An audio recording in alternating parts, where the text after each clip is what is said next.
The middle ring is opened.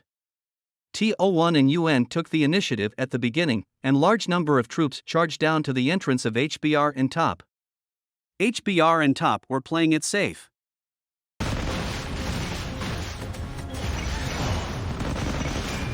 Because there is only one village to get into the ring, G27 rushed into the middle ring first, and the main troops went straight to the entrance of Mass and Massachusetts.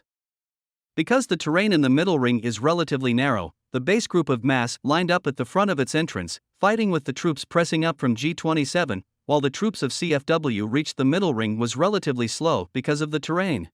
But the spearhead of CFW also attacked Mass's base with G27.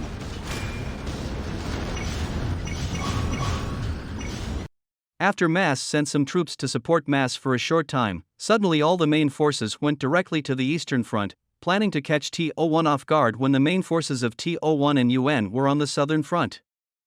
At this time, TO1 and UN are advancing smoothly to the positions of HBR and Top, but HBR and Top are still fighting vigorously.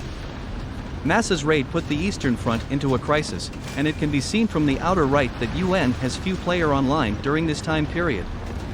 TO1 felt a great threat. The main forces immediately gave up the attack to the south and turned back to resist Mass with all their strength. When Mass pushed to the front position of TO1, seemed a bit hesitated and didn't start building CC immediately. Top and HBR took advantage of the situation to counterattack.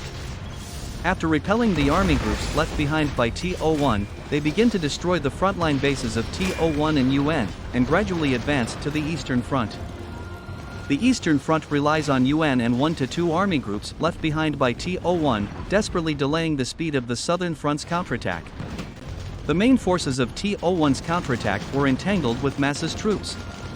After several rounds of fighting, TO1 due to the home court advantage and finally wiped out the main force of Massachusetts.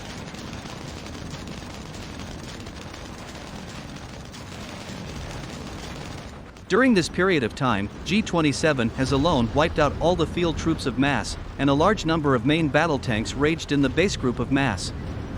After failed in the confrontation with TO1, Mass began to retreat to the entrance and tried to assist Mass in defending G27.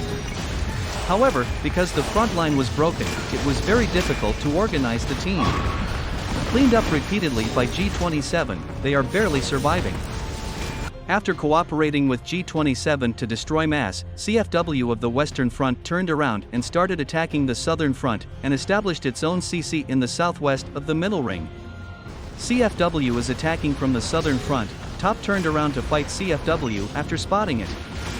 Judging from the performance on the battlefield, Top C is higher than CFW, and CFW's fighting will is very tenacious. Both sides are very active. CFW and Top started seesaw battle in the southwest, which also greatly relieved the pressure on the eastern front. After TO1 repelled Mass, the main forces went south again, and the eastern front joined forces with CFW pushed Top and HBR to the entrance of the middle ring. So far, the competition for the middle ring has come to an end, and the Alliance A has won. This situation in the battle, it seems that there is no suspense in the battlefield 152. Next, we only need to wait for the inner ring to open, and the Alliance A will distribute the final rewards internally. However, the reason why this battlefield became one of the most exciting battlefields in Warpath so far is because of various unexpected plots after the opening of the core ring.